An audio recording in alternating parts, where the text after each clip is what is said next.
Palavra da Verdade, com Hernandes Dias Lopes.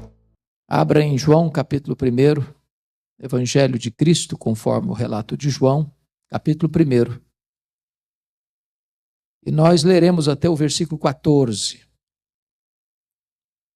Eu só peço que você, ao ler o texto, seja na sua Bíblia, seja no seu smartphone, não feche mais sua Bíblia. Preciso que você acompanhe comigo essa exposição.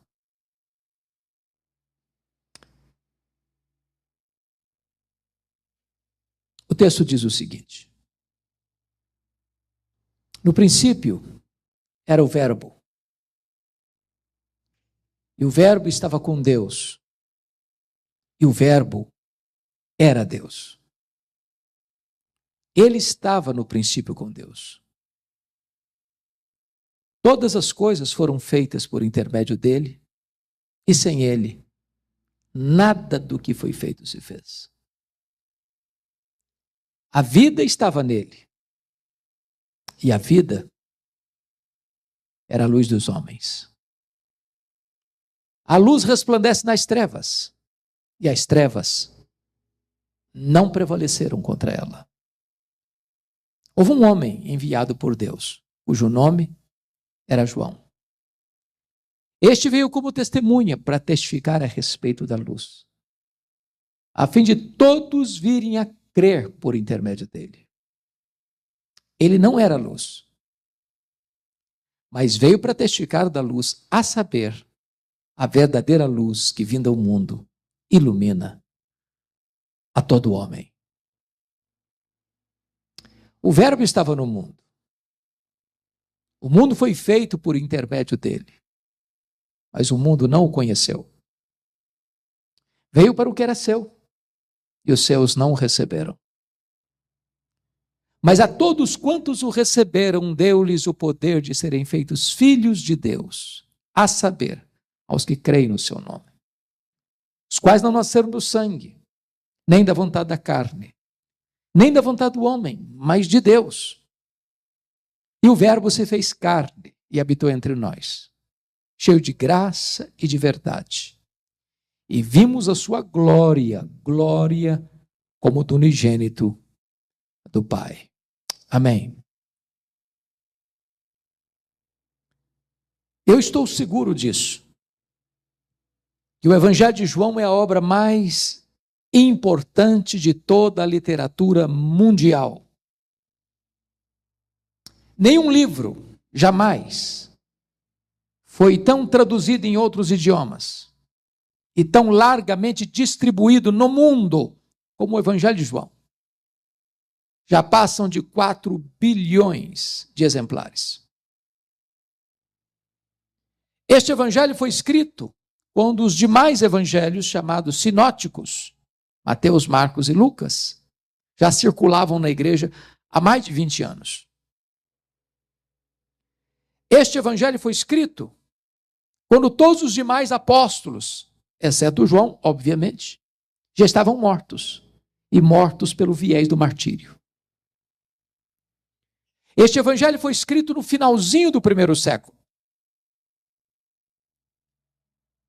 Por causa de um motivo urgente. Uma heresia surgiu no final do 1º século, que quase devasta a igreja, até o 3º século. Essa heresia se chamava gnosticismo. Era uma espécie de concubinato entre a fé judaica e a filosofia grega. Todos vocês têm ciência disso, que os gregos acreditavam na imortalidade da alma, mas não acreditavam na ressurreição do corpo. Por que não? Porque os gregos acreditavam no chamado dualismo. Para eles, a matéria era essencialmente má e o espírito era essencialmente bom. Então os gregos negavam 3 doutrinas essenciais: a criação, a encarnação e a ressurreição. Para os gregos era impossível que Jesus Cristo fosse Deus e homem ao mesmo tempo. Porque se ele tinha um corpo, ele tinha. E o corpo é físico, e é mesmo. E se para eles a matéria era má, então ele não podia ser bom. Se ele não podia ser bom, não podia ser Deus. Logo, já no começo, já no finalzinho do primeiro século, começa-se a negar a divindade de Cristo. Pois João escreve este evangelho exatamente para defender uma tese. Que tese? A tese que Jesus Cristo é verdadeiramente Deus, sem deixar de ser verdadeiramente homem. Ele não deixou de ser Deus ao encarnar-se, e não deixou de ser homem ao retornar para o céu como Deus. Então, agora no texto lido,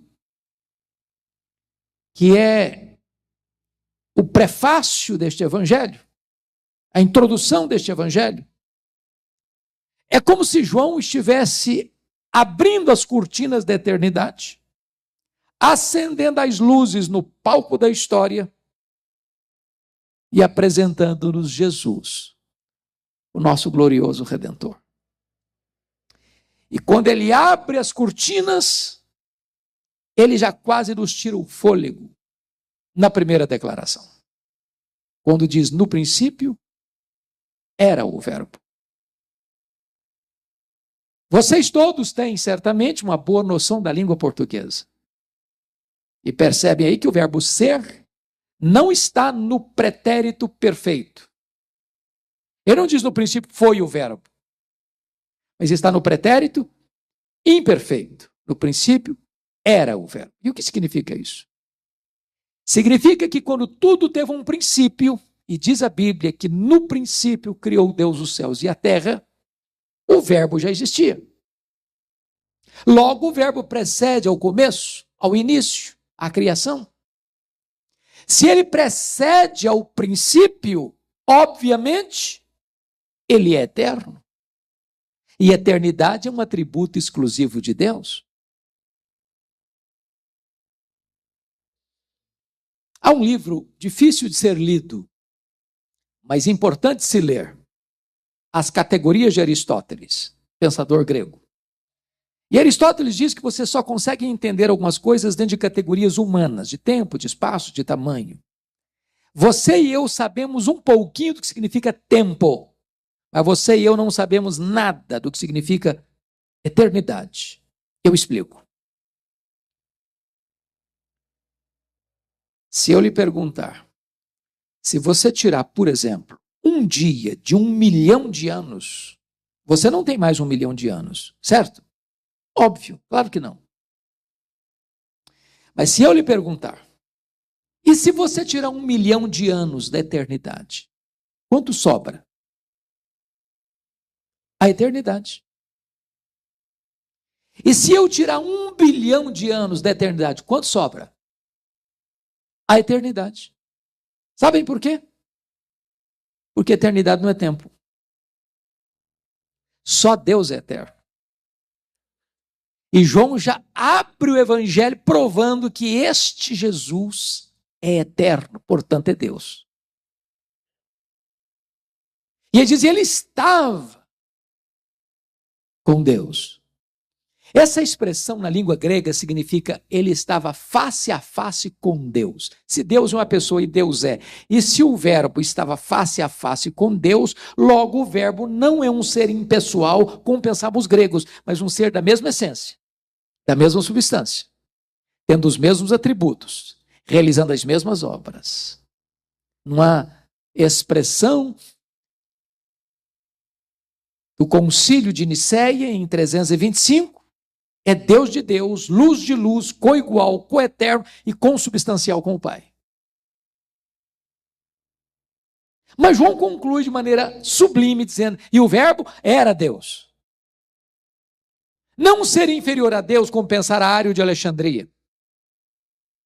Não ser apenas superior aos anjos, mas um ser da mesma essência, da mesma natureza, tendo os mesmos atributos, realizando as mesmas obras. Preciso concordar com um grande apologeta cristão, C.S. Lewis, quando ele disse o seguinte, com relação a Jesus, você só tem 3 possibilidades. Ou ele é um mentiroso, ou ele é um louco, ou ele é Deus. Se ele não é quem ele disse ser, é um mentiroso. Se ele não é quem ele pensou ser, é louco. Mas se ele é quem ele disse ser, então ele é Deus. Pois ele mesmo disse: eu e o Pai somos um. Quem me vê a mim, vê o Pai. De tal forma que só nos resta uma opção, é fazer o que Tomé fez, prostrarmos-nos aos seus pés e dizer: Senhor meu e Deus meu. O verso 2 diz que ele estava no princípio com Deus. Que princípio? No princípio criou Deus os céus e a terra.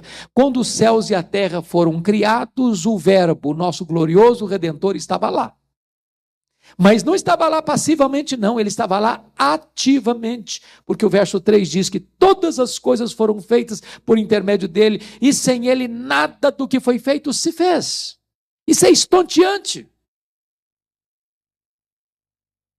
Isso nos leva a 4 conclusões preliminares. Primeira, a matéria não é eterna, como pensavam os gregos. A matéria foi criada. Este mundo é feito de matéria e energia. Matéria e energia não criam a si mesmas. Este mundo é governado por leis. Leis não criam a si mesmas. Logo, alguém fora da matéria, antes da matéria, criou este mundo material e estabeleceu leis para governá-lo. E este é o nosso glorioso Redentor. Segundo, este mundo não surgiu espontaneamente. A teoria da geração espontânea não está calçada com a verdade. Desculpem da expressão, o mundo não pariu a si mesmo. Ele foi criado. E criado pelo nosso glorioso Redentor. Terceiro, este mundo não é fruto de uma mega explosão cósmica. A teoria do Big Bang não tem fundamento, na verdade. Porque o caos não produz o cosmos. Porque a desordem não produz a ordem. Se um rato corresse atabalhoadamente nas teclas deste piano, não tocaria Serenata ao Luar. Seria mais fácil acreditar que eu, jogando 1 bilhão de letras para o espaço, elas caíssem como uma grande enciclopédia, do que eu acreditar que uma mega explosão produziu esse universo tão vasto, tão harmonioso, com movimentos tão precisos e com leis tão cirúrgicas. Eu posso até lhes garantir uma coisa. É preciso ter mais fé para ser um ateu do que para ser um crente. Pensem comigo. Nós não estamos aqui no planeta Terra porque uma explosão nos deixou aqui. O planeta Terra está rigorosamente onde deveria estar. Porque se nós estivéssemos mais perto do Sol, morreríamos queimados. Se nós estivéssemos mais longe do Sol, nós morreríamos congelados. Não foi uma explosão que deixou o nosso planeta aqui, foram as mãos do nosso glorioso Redentor. Pense comigo na Lua. Vocês sabem que a Lua é a faxineira do planeta Terra. Se não tivesse a Lua com as suas fases, não haveria vida no planeta Terra. Vocês sabem que as marés dos oceanos são produzidas pelas fases da Lua. Se não houvesse a Lua, as nossas praias se encheriam de lixo e a vida seria impossível no nosso planeta. Não foi uma explosão que deixou a Lua na sua órbita, foram as mãos do nosso glorioso Redentor. Mas a 4ª conclusão preliminar é que este universo não é resultado de uma evolução de milhões e milhões de anos. Vocês bem sabem que no ano de 1859, Charles Darwin publicava o seu livro A Origem das Espécies em Londres. No dia do lançamento, esgota-se a primeira edição do livro. De lá para cá, essa chamada teoria da evolução tem sido ensinada em escolas, desde o ensino fundamental até o pós-doutorado, como uma verdade científica. Falta-lhe, entretanto, a evidência das provas. Irmãos, é muito importante entender isso. O criacionismo não é artigo de fé. O criacionismo é artigo de ciência. Que o mundo foi criado, a ciência prova. O que você e eu cremos pela fé não é que o mundo foi criado. Isso é ciência. O que você e eu cremos pela fé é que este mundo que foi criado pelo nosso glorioso Redentor. Todas as coisas foram feitas por intermédio dele e sem ele nada do que foi feito se fez. Quão grande é o seu Deus? Quão grande é o seu Jesus? Quando o profeta Isaías, que escrevia um texto messiânico, descreve o nosso glorioso Redentor, porque está falando de Jesus, o Messias, e diz que é aquele que mede as águas na concha da sua mão. Pense comigo no Pacífico, no Atlântico, no Índico, no Mediterrâneo, nos mares, nos rios, nas fontes. Vá aqui no Atlântico um dia, tente esvaziá-lo com um baldinho, veja quanto tempo você vai levar. Pois o seu glorioso Redentor mede as águas na concha da sua mão. O seu glorioso Redentor pesa o pó das montanhas em balança de precisão. O seu glorioso Redentor mede os céus a palmos. O seu glorioso Redentor espalha as estrelas no firmamento e por ser forte em força e grande em poder, quando as chama pelo nome, nenhuma delas vem a faltar. Este é o seu glorioso Redentor. Agora pergunte a um astrônomo, por mais perito que ele seja, qual é o tamanho do universo? Sabe qual é a resposta dele? Se for honesto, eu não sei. Mas quando ele diz eu não sei, ele não está confessando uma ignorância absoluta, não. É que nenhum homem, por mais peregrina que seja a sua inteligência, ou por mais robusto que seja o seu conhecimento, é capaz de afirmar categoricamente qual é o exato tamanho do universo, porque esse é um assunto em aberto e em estudo ainda hoje. O que eles já sabem e afirmam é que o nosso universo tem mais de 93 bilhões de anos-luz de diâmetro. E o que significa isso? Significa que se você voar à velocidade da luz, 300 mil quilômetros por segundo, nessa velocidade, você demoraria mais de 93 bilhões de anos para ir de uma extremidade à outra do universo. Pois o seu glorioso Redentor criou tudo isso. Não há um centímetro desse universo onde eu não posso dizer, eu criei isso aqui, sou dono disso aqui, sou senhor sobre isso aqui. Este é o seu glorioso Redentor. Pergunte a um astrônomo quantas estrelas existem. Sabe qual é a resposta dele? Eu não sei. Mas eles sabem que há mais estrelas no firmamento do que todos os grãos de areia de todas as praias e desertos do nosso planeta. Vá um dia à praia, encha a concha da sua mão de areia, leve para casa, bote uma tábua de vidro e tente contar quantos grãos de areia você coloca na palma, na concha da sua mão. Pois há mais estrelas do que todos os grãos de areia, de todas as praias, de todos os desertos do nosso planeta. Mas o nosso glorioso Redentor não apenas criou todas elas, não. Ele batizou cada uma delas pelo nome. E por ser forte em força e grande em poder, quando as chama pelo nome, nenhuma delas vem a faltar, pois este é o nosso glorioso Redentor. Todas as coisas foram feitas por intermédio dele, e sem ele nada do que se foi feito se fez. O que é encantador é que do século XX para cá, a ciência não está mais pasma com um macro-universo. A ciência está boquiaberta, é com um micro-universo. Vou tentar muito jeito. Talvez eu pudesse arrancar, mas não vou fazer. Se você pegar uma folha deste tamanho ali, uma folha desse tamanho, é tão complexa quanto a cidade de São Paulo.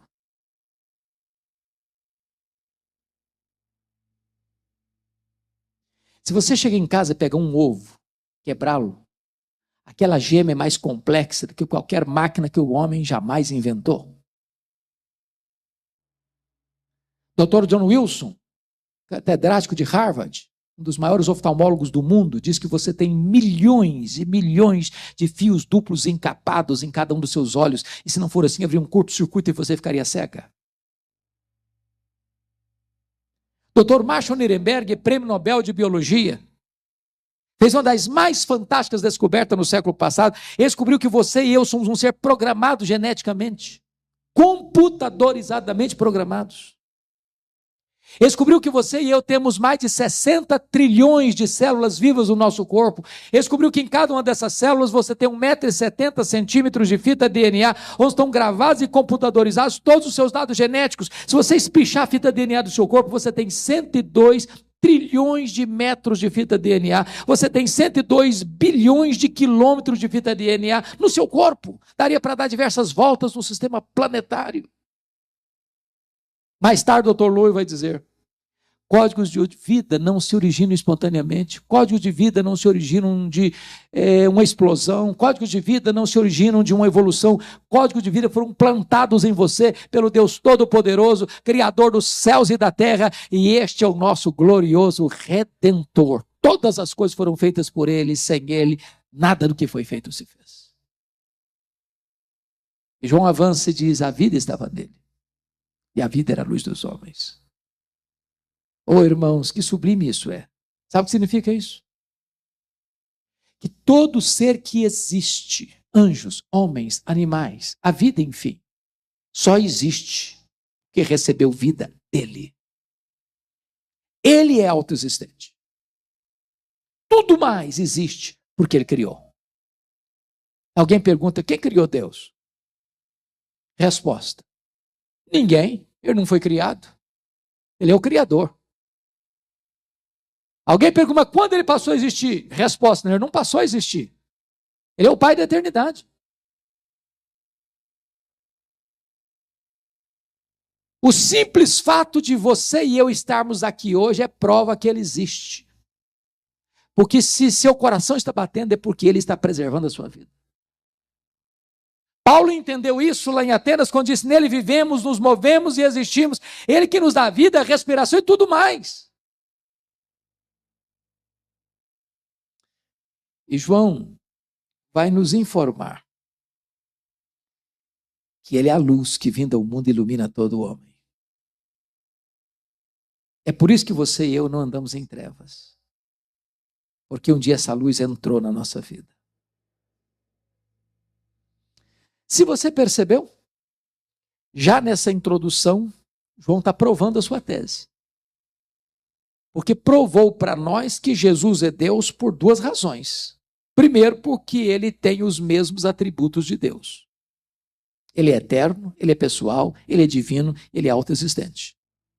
Segundo, ele é Deus porque ele realiza as obras peculiares de Deus. Ele é o Criador. Ele é o doador da vida. Ele é o único que pode iluminar o homem e trazer a ele a luz da salvação. Agora, se Jesus é tudo isso mesmo, e ele é, eu quero dizer algo para você nesta noite. Você não pode sair daqui hoje neutro em relação a Jesus.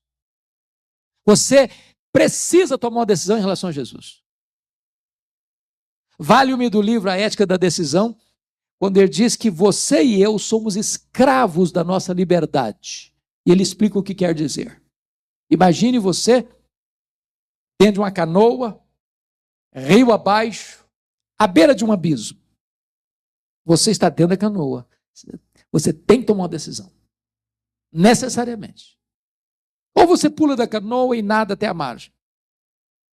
Ou você rema e ancora a canoa num lugar seguro.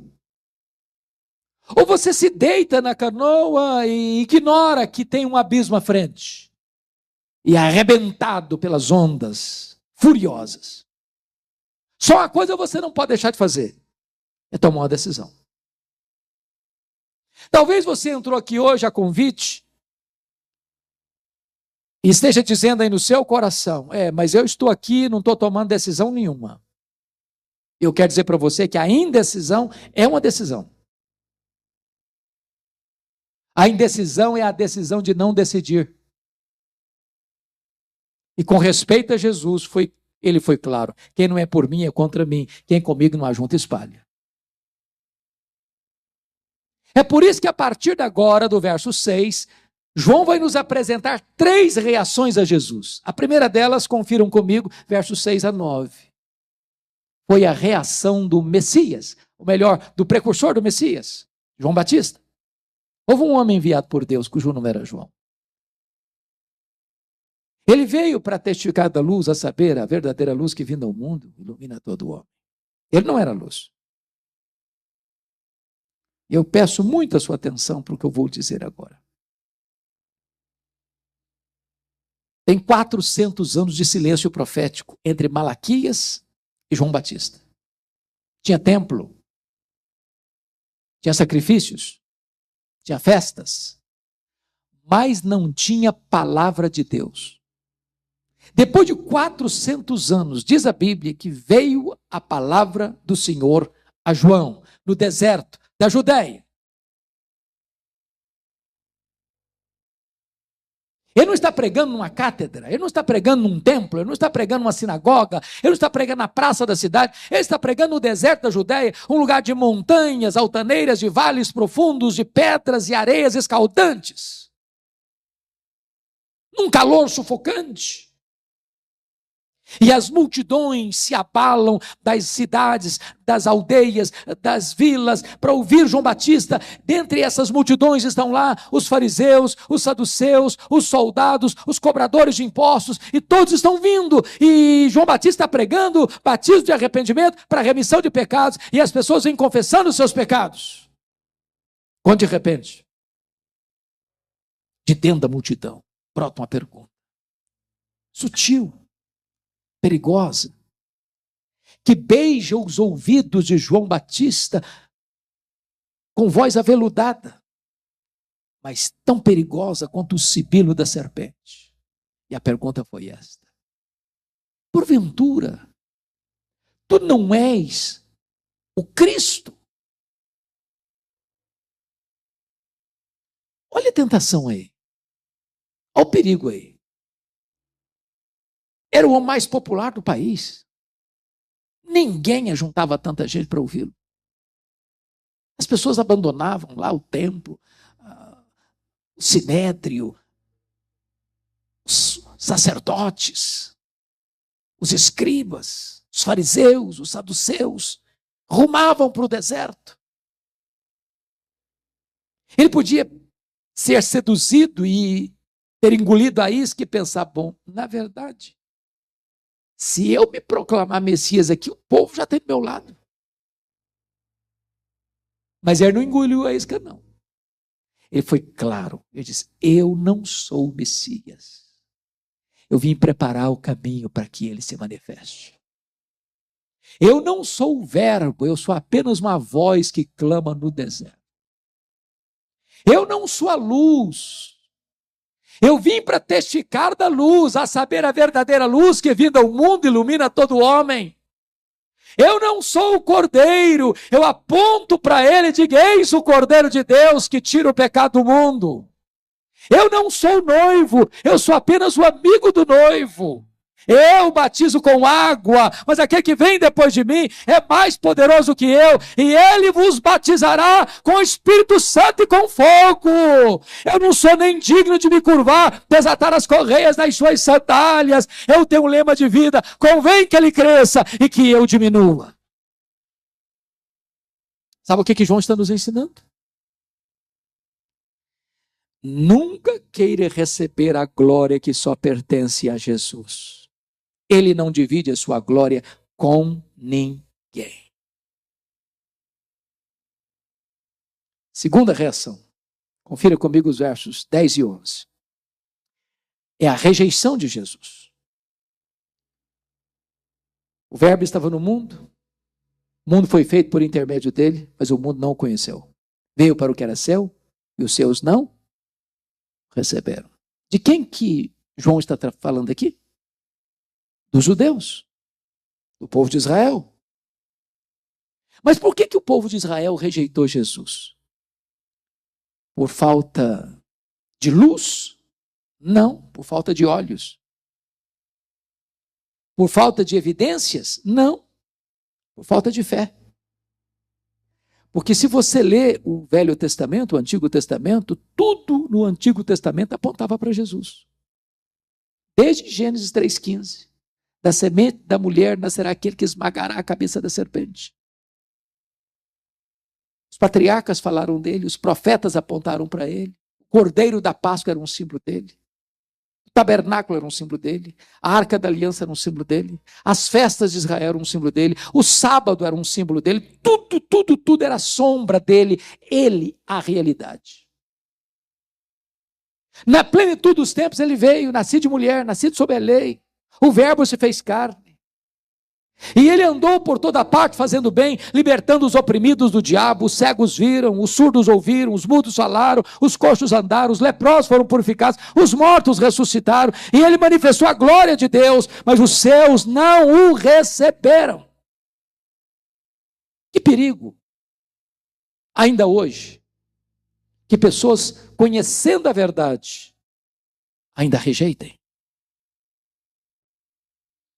Uma das angústias da minha alma, nas minhas idas, eu tenho ido praticamente todo ano levando um caravana a Israel, perceber duas coisas. A primeira delas é que você chega lá, a venda, como diz Paulo, ainda está nos olhos deles. Eles ainda estão esperando um Messias, que já veio há 2000 anos, em Jesus de Nazaré. Segundo, é de perceber que muitas igrejas vão para Israel e voltam piores. Piores. Pasmem vocês, tem gente que traz pedra na mala, pagando taxa extra. Tem gente que traz água do Jordão, em garrafas. Como se a água do Jordão fosse uma coisa mística. Tem gente que importa todo o ritual do culto judaico para dentro do culto evangélico. Como se isso fosse um upgrade na fé cristã, um avanço. Isso é retrocesso. Você voltar para a sombra. É só ler Hebreus. Por que Hebreus foi escrito? Porque uma comunidade de judeus abandonaram o judaísmo, abraçaram o cristianismo. Aí veio a perseguição. E esses judeus cristãos, por causa da perseguição, estão de malas prontas de volta para o judaísmo. E o autor aos Hebreus escreve para eles o seguinte: olha, voltar para o judaísmo, para as sombras, depois que você já conheceu a realidade, é um caminho de morte, de apostasia. Isso porque Jesus é melhor do que os profetas. Jesus é melhor do que os anjos. Jesus é melhor do que Moisés. Jesus é melhor do que Arão. Jesus é melhor do que Josué. O sacrifício dele é superior aos sacrifícios judaicos. A nova aliança que ele inaugurou no seu sangue é superior à velha aliança. O sacerdócio da ordem de Melquisedeque é superior à ordem araônica. Jesus chegou e ele nos basta. Ele nos basta. A igreja não tem outra mensagem a não ser pregar a Jesus e este crucificado.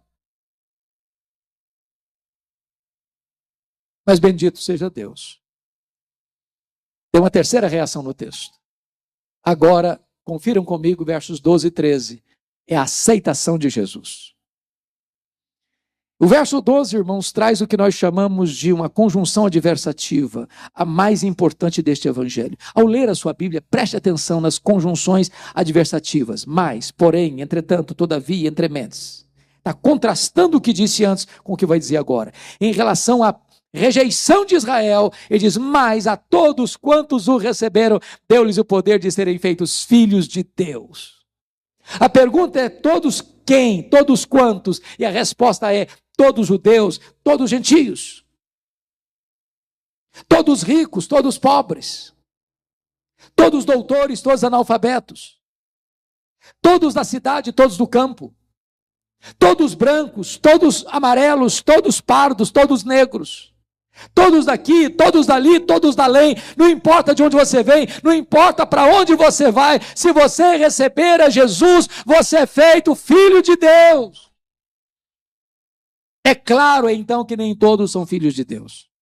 Ser filho de Deus não é coisa natural. Ser filho de Deus, eu nasci num país cristão, então sou cristão, sou filho de Deus. Bobagem.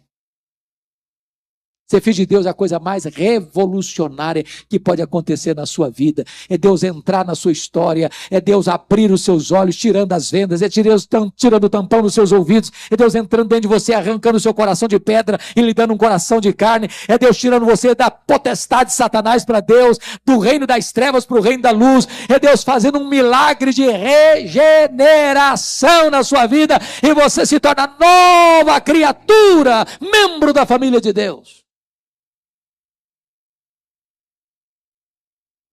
Mas João não quer que ninguém fique confuso acerca do que significa ser filho de Deus. Então ele explica em detalhes no verso 13. Os quais não nasceram do sangue. O que significa isso? Significa que ser filho de Deus não é hereditário. Há um ditado popular que diz que filho de peixe, peixinho é, mas filho de crente não é crentinho. Você é filho de Deus? Mas é claro, meu pai é o pastor da igreja. A minha mãe até dirige o círculo de oração.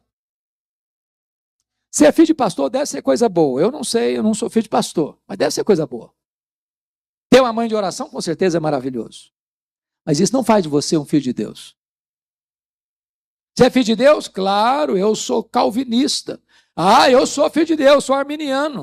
Você é filho de Deus, você pode ser calvinista, você pode ser arminiano, mas não faz de você filho de Deus, não. Você é filho de Deus? Claro, foi batizado. Ser batizado é uma coisa boa, mas não faz de você filho de Deus também, não. Para você ser filho de Deus, você precisa nascer de novo. Você precisa nascer do Espírito. Você precisa nascer de cima. Você precisa nascer de Deus. Você precisa ser nova criatura. E ele prossegue e diz o seguinte: os quais não nasceram do sangue nem da vontade da carne. Sabe o que significa isso? Nenhum de nós tem competência de se autoproclamar filho de Deus. Pense comigo na seguinte cena. Feriado. Está chegando aí, né? 7 de setembro. Não sei se já antecipamos, se vamos ter. O certo é que é feriado. Então você vai para um lugar gostoso. Daquela manhã gostosa, num campo lindo, o arvoredo bonito, a grama farfalhante, o passaredo cantando, as borboletas esvoaçando-se pelo ar, enchendo de cores as mais variadas, aquele perfume inebriante das flores, com as suas pétalas aveludadas, embriagando o ambiente de doçura. E você pensando, que coisa linda. Você quer saber de uma coisa? A partir de hoje eu me faço filho de Deus. Bonito, não? Mas impossível. Impossível. Você não tem essa competência, eu não tenho essa competência, ninguém tem essa competência, só Deus pode fazer de você seu filho. Os quais não nasceram da vontade da carne. Mas finalmente, ele diz, os quais não nasceram da vontade do homem. Sabe o que significa isso? Nenhum homem tem competência para dizer, seja filho de Deus. Nem o pastor, nem o bispo, nem o sacerdote, nem o papa, nem Pedro, nem Paulo, nem Maria, nem os apóstolos, nem os profetas, nem os pais da igreja, nem o teólogo, nem a igreja, nem a denominação, nenhum concílio eclesiástico tem esse poder. Só Deus pode fazer esse milagre na sua vida. Quando João conclui isso, ele nos leva para o maior mistério do cristianismo. Ele diz, e o verbo se fez carne. E a pergunta é, que verbo?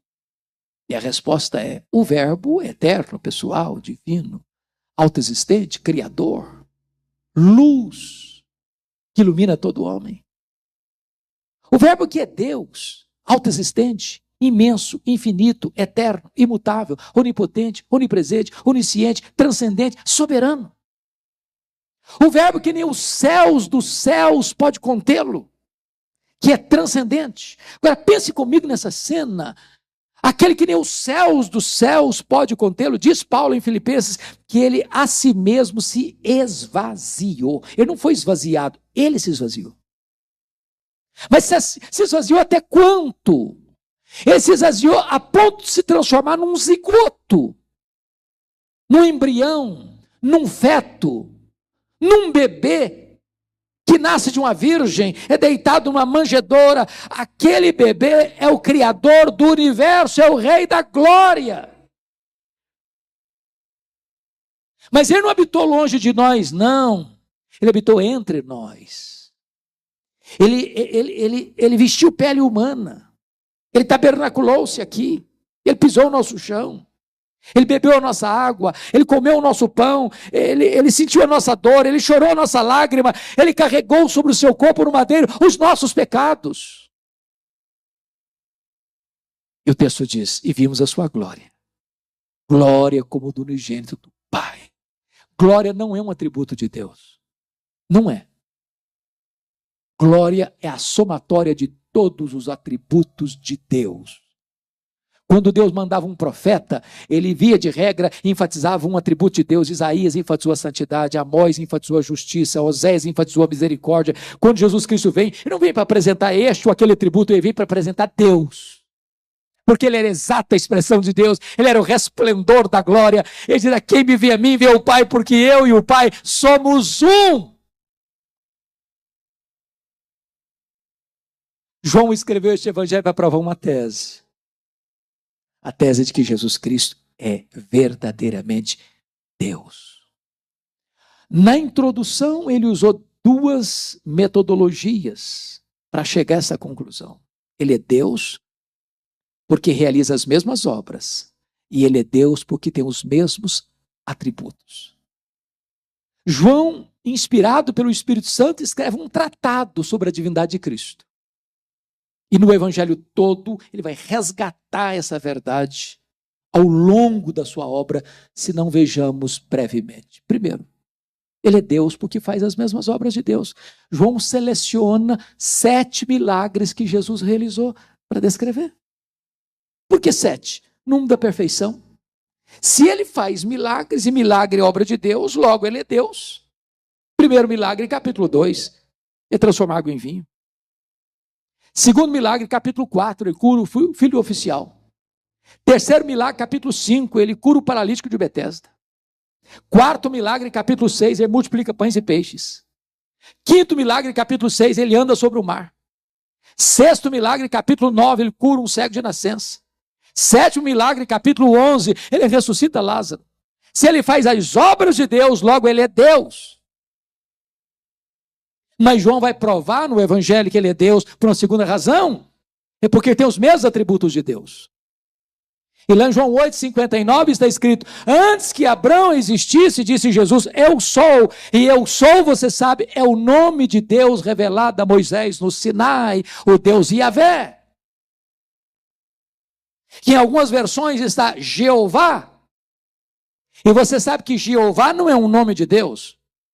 Jeová é a somatória das consoantes de Javé com as vogais de Adonai. Quando você pega as consoantes de Javé com as vogais de Adonai, você forma o nome Jeová, pois verdadeiramente Jesus é o Jeová do Velho Testamento.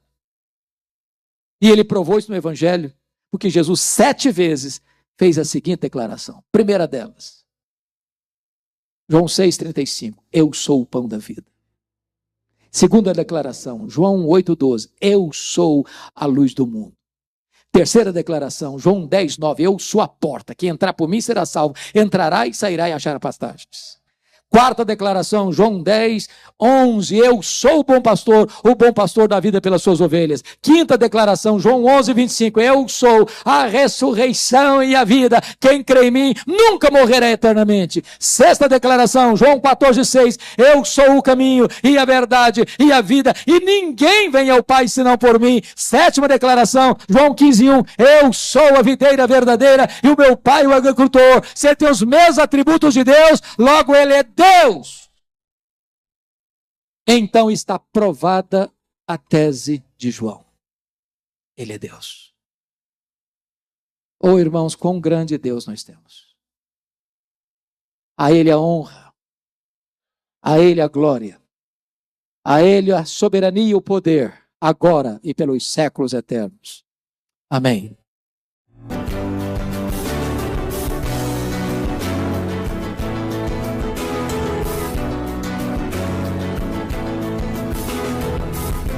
Palavra da Verdade, com Hernandes Dias Lopes.